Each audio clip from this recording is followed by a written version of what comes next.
Let's quickly go over domains and inquisitions.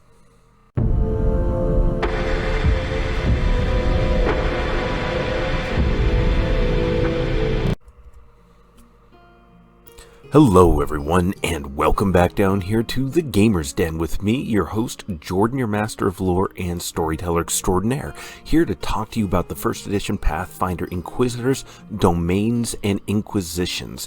Now, as we talked about before, domains are basically the exact same feature as what clerics will get, except that Inquisitors are unable to get any of the bonus spells out of it, and Inquisitions are essentially the same thing.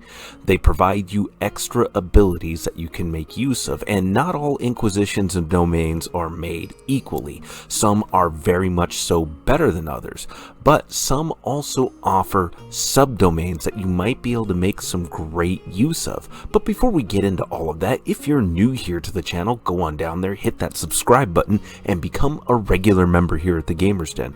Or, if you've already gone on ahead and listed yourself on such an incredible roster of legendary heroes, then go on down to hit the like button and share the video far and wide. But now let's actually start digging into the heart of the issue today. And to start off with, when it comes to domains and inquisitions, you want to start looking for things that provide you significant benefits. Benefits like the Valor Inquisition. The Valor Inquisition, when you take this, it gives you Touch of Resolve, which you can use to remove fear as per the spell Remove Fear on a single creature a number of times per day equal to 3 plus your Wisdom modifier. Now, despite the name, Touch of Resolve doesn't actually require you to touch the target. You just use this ability as though it were the Remove Fear spell, so you use Remove Fear's range in that instance. So this is actually really handy, a great way of removing a debuff from an ally, and this is usable just as an ability for you. And starting off, you'll get to use this 6 times per day if you're following this particular guide.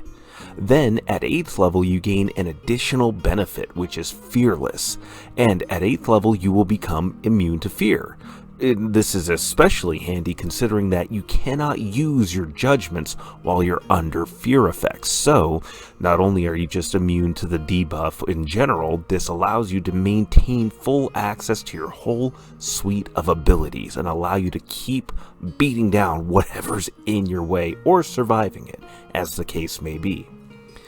Then next is a stark example of what I wanted to talk about with domains and subdomains, and we have here the animal domain.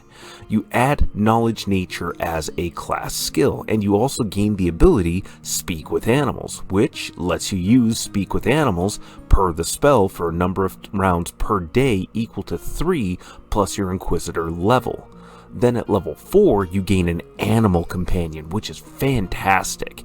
You gain an animal companion, and you count as a druid of your level -3 for your animal companion. So very much like how the Pathfinder Ranger works. So taking this ability, this particular domain, and getting this ability makes the boon companion feat damn near a must for you, as that allows your animal companion ability to count as if you were a full level druid, and it negates that -3. So definitely great to have, but this is still not one of the there's a better version of this with the subdomain. The animal domain is great just for animal companion alone. It's a massively powerful ability. But if you were to take a look at the subdomain, Feather subdomain, you gain Fly as a class skill rather than Knowledge Nature, which is already a class skill for you, and you increase maneuverabilities on spells that grant you a fly speed, and you increase it by 1 step. So improving your maneuverability, gaining Fly as a class skill, that's already a big boost. But you also gain Eyes of the Hawk, which gives you a racial bonus on perception checks equal to half your level. And if you can act during a surprise round, which gaining half your level as a bonus on perception checks should help with this quite a bit. You will also gain a +2 racial bonus on your initiative checks. So all the way around, this is going to be a huge boost for your abilities. You get fly, you gain a bonus to perception, and you gain a bonus to your initiative checks if you pick up on surprise rounds, if you pick up on ambushes before they happen. And then you still gain the animal companion at 4th level, so all the way around, the feather subdomain is head and shoulders above the animal domain. There's nothing but good and useful things for you here. Any class could make use of the bonus to perception. Any class could make use of the boost to gaining the fly skill as a class skill. And everyone would benefit from an animal companion, aside from druids and rangers. And then we go on to another domain that is still just all around great for you to have or consider, and that's the luck domain, which provides you bit of luck, and as a standard action you touch a creature and for 1 round grant the ability to roll 2d20 on any one roll and to take the better result. This is usable a number of times per day, equal to 3 plus your wisdom modifier. And then at 6th level you gain the ability of good fortune, which as an immediate action will allow you to reroll any one d20 roll before the results are revealed, taking the result even if it's worse. You can use this 1 time per day, plus 1 more use every 6 levels thereafter. And then we come down to a domain that's good. It's not bad, it's not as great as the previous ones, but it's still good, and that's the good domain. You gain Touch of Good when you take this, and as a standard action you touch a creature to grant it a sacred bonus on attack rolls, skill checks, ability checks, and saving throws equal to 1/2 your level for 1 round. Usable 3 plus your wisdom modifier each day. So this is a pretty good ability. The big limiting factor with it is it's just for 1 round. 1 round that you will gain this bonus. Otherwise, it's great. It would be great if this could be usable for at least a couple of rounds, or maybe even a number of rounds equal to your wisdom modifier, but sadly, it is not.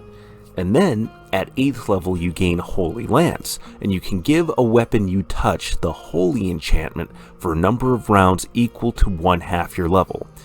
Usable once a day at 8th level, and then you gain another use every 4 levels after. So at level 12, level 16, and level 20, you will gain additional uses. And this is actually a good ability. You gain the Holy Enchantment on a weapon touch, so that's another 2d6 points of damage against evil creatures.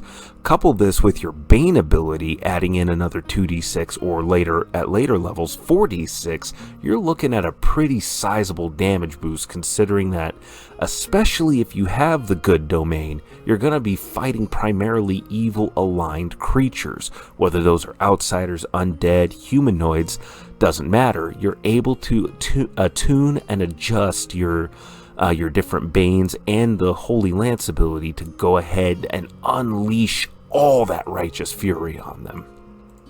But this is just a small sampling of the different domains and Inquisitions available to you, and like I said before, not all of them are created equal. You're going to want to look at things that give you sizable bonuses, make skills that are not class skills for you into class skills. Anything that enhances those, gives you additional rerolls or sizable bonuses, those are all going to be fairly ideal for you. However, I should mention a caveat that applies no matter the video, no matter the guide. Build the character that makes sense. Even if a domain is mechanically inferior, if it fits for your character build, if it fits for the deity that you are following, then take that. Take those instead, because it's not just about pure mechanics, or at least it shouldn't be.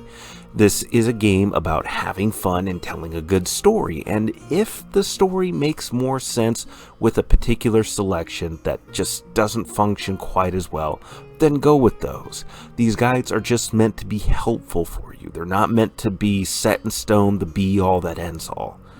But let me know your thoughts down below. What did you think of today's video? Do you agree with this analysis of these domains and inquisitions? Are there any that you might recommend?